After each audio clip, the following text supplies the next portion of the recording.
আসসালামু আলাইকুম, সবাইকে শুভেচ্ছা জানাচ্ছি। মাসুম মাহবুব দেখছেন ওপেন দ্য ইউটিউব চ্যানেল এবং মাসুম মাহবুব ফেসবুক পেজ। আজকের লাইভ সেশনে যারা যুক্ত হয়েছেন তাদের জন্য বেশ বড় বড় ব্রেকিং খবর আছে। বড় বড় ব্রেকিং খবর, বুঝতে পারছেন? জসিম উদ্দিন ইতালি থেকে দেখছেন। ভাই, আপনাকে অনেক শুভেচ্ছা। আপনি নাকি কোনো ভিডিও মিস করেন না। জি, মাঝে মাঝে দু একটা নাম বললে অনেকে হিংসা করে যে ভাই আমার নামটা বললেন না কেন। অনেক নাম জমা হয়ে গেছে লাইভ কমেন্টে। আমি অনেকে কমেন্ট পড়েছি বসে বসে অনেকক্ষণ। সবার জন্য আমার ভালোবাসা ভাই। 24 পরগনা থেকে আবুল কালাম। দর্শক, আজকের যে ব্রেকিং খবর, প্রথমে তার শিরোনাম আমি আপনাদের জানিয়ে দিচ্ছি একটা একটা করে। ডোনাল্ড ট্রাম্পের সাথে নরেন্দ্র মোদীর টেলিফোনে 35 মিনিট বেশ বড়সড় ঝগড়া হয়েছে। কি কথা হয়েছে, ব্লুমবার্গ কি কি তথ্য দিয়েছে জানাবো। পাশাপাশি ভারত যে কোনো সময় পাকিস্তানে আবার আক্রমণ করবে, অপারেশন সিঁদুর। সেই হিসেবে আজ ভারতের লাহোরে ঢুকে পড়েছিল, পাকিস্তানের লাহোরে ঢুকে পড়েছিল ভারতের ড্রোন। পাকিস্তানও সেটাকে ভূপাতিত করে দিয়েছে এবং সীমান্তে দুপক্ষের ব্যাপক গোলাগুলি। তৃতীয় ব্রেকিং খবরটি হলো, ইরানে পৌঁছতে শুরু করেছে চীন এবং রাশিয়ার ফাইটার জেট এবং আকাশ প্রতিরক্ষা সিস্টেম। ধারণা করা হচ্ছে যে কোনো সময় দখলদার ভার্সেস ইরানের একটা বড় যুদ্ধের আভাস পাওয়া যাচ্ছে। 4 নম্বর ব্রেকিং খবর, চীন ভারত রাশিয়ার এই মিত্রতার আভাসে ডোনাল্ড ট্রাম্পের গলা শুকিয়ে আসছে। পাশাপাশি হঠাৎ করে স্পেন তারাও বৃদ্ধাঙ্গুলি দেখালো আমেরিকাকে। ডোনাল্ড ট্রাম্পের অতিমাত্রায় চাপের কারণে বিশ্ব থেকে বা তার মিত্র থেকে অনেকে ছুটে যেতে শুরু করেছে। সবকিছু মিলে বাংলাদেশ পাকিস্তানের জন্য কোনো সুখবর আছে কিনা এ বিষয়ে বিস্তর আলোচনা করতে চাই আজকের লাইভ সেশনে। দর্শক, প্রথমে যে খবরটি দিয়ে শুরু করতে চাই, একজন লিখেছেন মাহমুদুর রহমান মান্না, ইলিয়াস, কনক সরোয়ার, পিনাকি দাদা, এদেরকে আপনার এখানে নিয়ে আসেন। আমি আসলে বাংলাদেশের খবরটা একটু কম দেই, আন্তর্জাতিক খবর বেশি দেই। তারপরও মাঝে মাঝে বাংলাদেশের গুরুত্বপূর্ণ ইভেন্টে আমি খবর দিয়ে থাকি। ইনশাআল্লাহ আনবো, আপনারা যেহেতু চান তাদেরকে অবশ্যই নিয়ে আসবো। দর্শক, প্রথম যে খবরটি দিয়ে শুরু করতে চাই, স্পেন তারা আমেরিকাকে জানিয়ে দিয়েছে তারা F-35 নিচ্ছে না আমেরিকার কাছ থেকে। আর চটে গেছে মিস্টার ডোনাল্ড ট্রাম্প। আমি আপনাদেরকে গতকালকে লাইভেও বলেছিলাম যে ইউরোপ আস্তে আস্তে ডোনাল্ড ট্রাম্পের বিভিন্ন জোর জবরদস্তির নীতির কারণে আস্তে আস্তে ইউরোপও তার পাশ থেকে সরে যাচ্ছে। একদিকে আমেরিকা দখলদারদেরকে ন্যাক্কারজনকভাবে সাপোর্ট দিয়ে যাচ্ছে ফিলিস্তিন ইস্যুতে। প্রতিদিনই সেখানকার মানুষ ক্ষুধায় এবং গুলিতে বা বোমে মারা যাচ্ছে, কিন্তু আমেরিকা তাদের অস্ত্র দিয়েই যাচ্ছে। ফিলিস্তিনিদের হত্যায় আমেরিকার কোনো রকম টনক নড়ছে না।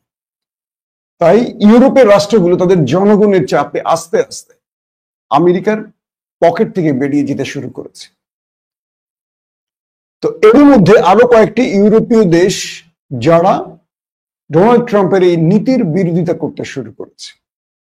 তো এমন সময় যে মূল খবরটি এসছে সেটি হলো, চীন ভারতকে আশ্বস্ত করেছে যে তুমি ভয় পেও না, তুমি ডোনাল্ড ট্রাম্পের চাপের কাছে নতি স্বীকার করো না, তোমাকে যে কোনো বিপদ থেকে উদ্ধার করতে আমরা প্রস্তুত। তোমার শেয়ার বাজার বা তোমার যে স্টক মার্কেট পড়ে গেছে আমরা টেনে তুলব, প্রয়োজনে ভারতে আমরা হিউজ বিনিয়োগ করব, অর্থাৎ বিলিয়ন বিলিয়ন ডলার আমরা তোমাকে দিতে চাই বা তোমার দেশে ইনভেস্ট করতে চাই। তুমি আমেরিকার কাছে মাথা নত করো না। যে চীন ভারতের প্রধান শত্রু, সেই চীন ভারতের পাশে দাঁড়িয়ে গেল। পুরো এশিয়ার ভূ রাজনীতি পাল্টে গেল, এলোমেলো হয়ে গেল, পূর্বে সাজানো সকল ছক ভেঙে গেল। রাশিয়া ভারতকে বলল শক্ত হয়ে দাঁড়াও, যতক্ষণ তোমাকে আমার প্রয়োজন আমি ততক্ষণ তোমাকে সাপোর্ট দেব। দেখেন কি হয়েছে আজকের বিশাল গত 48 ঘন্টার মধ্যে কি বড় বড় অকাণ্ডগুলো ঘটেছে, সংক্ষিপ্ত ভাষণে বলি। ব্রাজিলের প্রেসিডেন্ট ফোন করেছেন মিস্টার নরেন্দ্র মোদীকে, নরেন্দ্র মোদী ফোন করেছেন ভ্লাদিমির পুতিনকে, খেয়াল করবেন। আবার ভারত তার একটা স্পেশাল ডেলিগেট পাঠালো ইসরায়েলে। আবার ভারতের সাথে চীনের কথোপকথন শুরু হয়ে গেছে। আবার ভারতের অজিত দোভাল চলে গেলেন রাশিয়াতে। আবার রাশিয়ার প্রেসিডেন্ট আসতে যাচ্ছেন ভারতে। বাবার মতো খেলা চলছে, খেয়াল করছেন? অর্থাৎ ট্রাম্প বিরোধীরা তাদের মধ্যে একটা মাকড়সার জালের মতো কাজ শুরু করে দিয়েছে। পুরো ভারতের পাশে দাঁড়িয়ে গেছে ট্রাম্প বিরোধী শক্তিগুলো।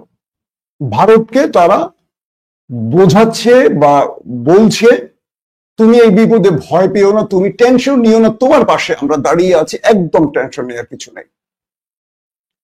এখানে আমি আরো কয়েকটা গুরুত্বপূর্ণ খবর দেওয়ার আগে একটু বাংলাদেশকে ইঙ্গিত করি। বাংলাদেশকে ভারতের মতো একটা দেশ একটু ধমক দিলে বিএনপি বলি, আওয়ামী লীগ বলি, কাপড় নষ্ট করে ফেলে। বাংলাদেশের 5 তারিখের পর বিএনপির মতো দলকে দেখছি যে তারা ভারতকে খুশি করতে ব্যস্ত হয়ে গেছে। আল্লাহ, ভারত কত বড় দেশ, আমাদের তো খেয়ে ফেলবে। একটা দেশ টিকে যায়, একটা দেশের মূল ভিত্তি টিকে থাকে তার পররাষ্ট্রনীতি বা তার সাহসের উপর। মিস্টার ডোনাল্ড ট্রাম্প নরেন্দ্র মোদীকে থ্রেট দিলেন আর তিনি ঘুরে দাঁড়ালেন। দৃশ্যটা কি জানেন? ভারত পাকিস্তান যুদ্ধের পর পাকিস্তানের কাছে এত বড় ধরা খেল ভারত যে নরেন্দ্র মোদীর রাজনীতি শেষ। প্রতিদিন পার্লামেন্টে রাহুল গান্ধী কাপড় খুলে ফেলেন নরেন্দ্র মোদীর। নরেন্দ্র মোদীর রাজনীতির একেবারে ইতি ঘটে গেছে। সেখান থেকে তিনি বাউন্স ব্যাক করেছেন, আবার দাঁড়িয়ে গেছেন একটা শব্দ বলে। আমেরিকাকে শুধু বলেছেন যে আমি আমার দেশের জন্য যেখানে সস্তায় তেল পাই সেখান থেকে কিনবো। তুমি বলার কে? তুমি বলার কে? এই একটু শব্দ বলে নরেন্দ্র মোদী আবার জীবিত হয়ে গেছেন। তার রুহ চলে গিয়েছিল, আবার রুহ চলে এসছেন দেশে। নরেন্দ্র মোদী আজ ক্যাবিনেট মিটিং করলেন। পৃথিবীর নজর ছিল সেইখানে যে নরেন্দ্র মোদী কি সিদ্ধান্ত নেবে। চীন, রাশিয়া, আমেরিকা তাকিয়ে আছে। ক্যাবিনেটের সিদ্ধান্ত হলো যে আমরা আমেরিকার কাছে আর মাথা নত করবো না, আমেরিকার সাথে প্রকাশ্যে এখন খেলতে নেমে যাব মাঠে। আমাদের এখন যে লড়াই আমেরিকার সাথে শুরু। প্রত্যেকটা ক্যাবিনেট মেম্বার নরেন্দ্র মোদীর পাশে দাঁড়াবে। তারা এখন প্রকাশ্যে নেমে গেল ডোনাল্ড ট্রাম্পের বিরুদ্ধে। আর সেই কারণে পৃথিবী থেকে এখন নরেন্দ্র মোদীর কাছে ফোন আসছে, নরেন্দ্র মোদী লোক পাঠাচ্ছে, নরেন্দ্র মোদীর দেশের লোক আসছে, পুতিন চলে আসতেছেন ইন্ডিয়াতে, বুঝতে পারছেন? আবার মোদী যাচ্ছে চীনে। পুরো গ্লোবাল ওয়ার্ডার পরিবর্তন হয়ে গেছে ভারত যখন ঘুরে দাঁড়িয়েছে একটি মোড়ল রাষ্ট্রের বিরুদ্ধে। যদি আমাদের দেশের রাজনীতিবিদরা, সেটা আওয়ামী লীগ আর বিএনপি, যে তারাই ক্ষমতায় থাকে, বাকি দলগুলোর না কথা নাই বললাম, তারা কখনো ভারতকে আমেরিকাকে বলতে পেরেছে? দেখেন আমাদের ডক্টর ইউনূসের মতো একজন ব্যক্তি, নোবেল প্রাপ্ত একজন ব্যক্তি, বয়স আছে আর কয়দিন আল্লাহ ভালো জানেন, জাস্ট মার্কিন রাষ্ট্রদূত লন্ডন সফর করেছেন, তারেক রহমানের সাথে দেখা করেছেন। এই খবরেই ইউনূস সরকার তার হাওয়া ছেড়ে দিয়েছেন। এখন বিএনপি যা বলে তাই করে। বিএনপি যেভাবে জুলাই সনদ চেয়েছে সেভাবেই হয়েছে। মানে পারে না এখন শুধু অফিসিয়ালি ক্ষমতা বিএনপির হাতে তুলে দেয়। এটা বিএনপির বিরুদ্ধে বলছি না, বিএনপি এভাবে ক্ষমতা নিতে চায় না। বিএনপি নির্বাচনের মাধ্যমে, জনগণের ভোটের মাধ্যমে ক্ষমতা আসতে চায়। কিন্তু ইউনূস সরকারের সমালোচনা করছে, এখানে বিএনপি না। এটা বিএনপি করবে, এটা রাজনৈতিক দলের কাজ। এটা বিএনপি করবে, আওয়ামী লীগ করবে, জামাত করবে, কিন্তু মেরুদণ্ড যাদের নাই তাদের কথা বলছি। ইউনূস সরকার এত হাঙ্কি পাঙ্কি করলেন, এত মহৎ কথা বললেন, কাপড় ভিজিয়ে ফেললেন। কারণ মার্কিন রাষ্ট্রদূত লন্ডনে গিয়ে তারেক রহমানের সাথে দেখা করেছেন, কাপড় ভিজে গেছে। এইটুকুতে কাপড় ভিজে গেছে। কিন্তু নরেন্দ্র মোদী কি করলেন? ডোনাল্ড ট্রাম্প ফোন করেছেন নরেন্দ্র মোদীকে, 35 মিনিট তাদের মধ্যে কথা হয়েছে। নরেন্দ্র মোদী মিস্টার ট্রাম্প নরেন্দ্র মোদীকে বললেন যে আপনি আমেরিকাতে আসেন। যখন ওই যে ভারত পাকিস্তান যুদ্ধটা চললো, যুদ্ধটা বন্ধ করলো, তখন আমি পাকিস্তানের হাই অফিসিয়ালকে আসতে বলছি, আপনি আসেন, আমার দুই পাশে আপনারা দুজন থাকবেন, একটা ছবি তুলবো, এবং আমি যে যুদ্ধ বন্ধ করেছি, সিজফায়ার ঘটিয়েছি, এটার একটা আনুষ্ঠানিক ছবি থাকা দরকার। নরেন্দ্র মোদী মুখের উপর ডোনাল্ড ট্রাম্পকে বললেন, আমি আসতে পারব, আপনি আমাকে জঙ্গি দেশ পাকিস্তানের রাষ্ট্রপ্রধান বা সেনা প্রধানের পাশে বসিয়ে ছবি তুলবেন আর আমার রাজনৈতিক ক্যারিয়ার শেষ হয়ে যাবে, এটা আমি করতে পারবো না। ডোনাল্ড ট্রাম্প বললেন, মিস্টার মোদী, আপনাকে আমি আসতে বলছি, দ্রুত চলে আসেন।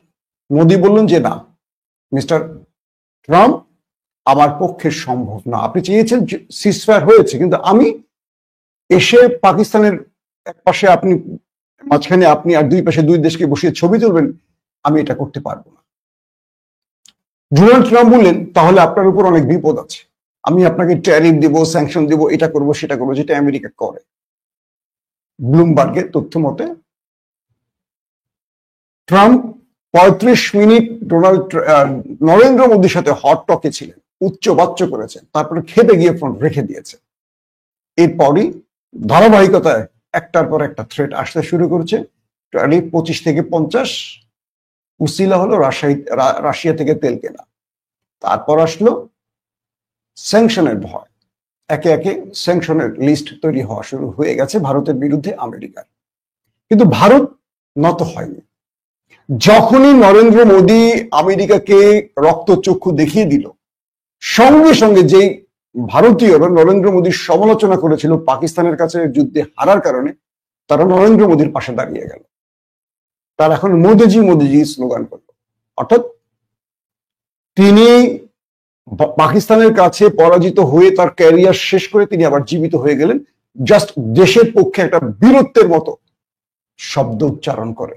তুমি কে আমাকে বলার? আমার তেল আমি যার থেকে কিনি। এখান থেকে আমাদের বাংলাদেশের রাজনীতিবিদদের শিখতে হবে। কতকাল আর তারা এভাবে মাথা নত করে তাদেরকে কুর্নিশ করবে? ছোট আর বড় দেশ বলে কথা না। বাংলাদেশ যদি এভাবে সাহস করে কথা বলতে পারতো, রাশিয়া, চীন, বড় বড় শক্তিশালী দেশ বাংলাদেশের পাশে চলে আসতো। আয়তনে বড় বলে না, মেরুদণ্ড লাগে। ইরান চোখে চোখ রেখে কথা বলছে না, স্যাংশন দিয়েছে, অনেক কিছু করেছে, কিন্তু ইরান তো মাথা উঁচু করে মুখ টান টান করে দাঁড়াচ্ছে আমেরিকার সামনে, ইসরায়েলের সামনে। কিন্তু বাংলাদেশিরা পারবে না, কারণ বাংলাদেশের কোনো একটি দল যখন মাথা উঁচু করবে, আরেকটি দল বলবে হুজুর আমাকে নিয়ে নেন, আমার মাথা নিচু আছে, আমাকে নিয়ে নেন। কারণ বাংলাদেশের রাজনীতিবিদ মানে হলো বিশ্বাসঘাতকে ভরপুর, অশিক্ষিত আর চাঁদাবাজ, লুটপাটকারী। বাবা রাজনীতি করবে, বাবা অবসরে গেলে বা মরে গেলে ছেলে করবে। এই যে রাজনীতিগুলো এই দেশে চলে, এভাবেই দেশটা একটা পরিবারের ব্যবসা প্রতিষ্ঠানের রূপ নিয়েছে এই দেশের রাজনীতি। এখানে আপনি যে স্বপ্ন দেখেন পূরণ হবে না। আসেন নেক্সট কি খবর। যখন নরেন্দ্র মোদী ট্রাম্পকে বৃদ্ধাঙ্গুল দেখায় দিলেন, আতঙ্কে পড়ে গেছে পাকিস্তান, কারণ এবার ফুল পেজে যুদ্ধে জড়িয়ে পড়বে পাকিস্তানের বিরুদ্ধে ভারত। ইসরায়েল ভারতকে সব রকম সিগন্যাল দিয়ে দিয়েছে। ইতিমধ্যে পাকিস্তান ভারত সীমান্তে এলওসি, লাইন অফ কন্ট্রোলে দুই পক্ষের ব্যাপক গোলাগুলি হয়েছে, কয়েক দফা দুই পক্ষ হিউজ গোলাগুলি করেছে, টানা সিরিজ শুধু গুলির আওয়াজ শোনা গেছে। ভারত তার ড্রোন, গোয়েন্দা ড্রোন লাহোরে পাঠিয়ে দিয়েছে, লাহোর পর্যন্ত চলে এসছে।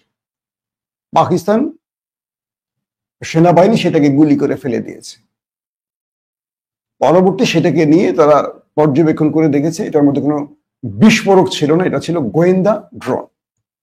এবং ভারতের সেনা প্রধান ইদানিং কয়েক দফাই বলেছেন যে আমাদের অপারেশন সিঁদুর চলমান, আমরা যে কোনো সময় পাকিস্তানে অ্যাটাক করব।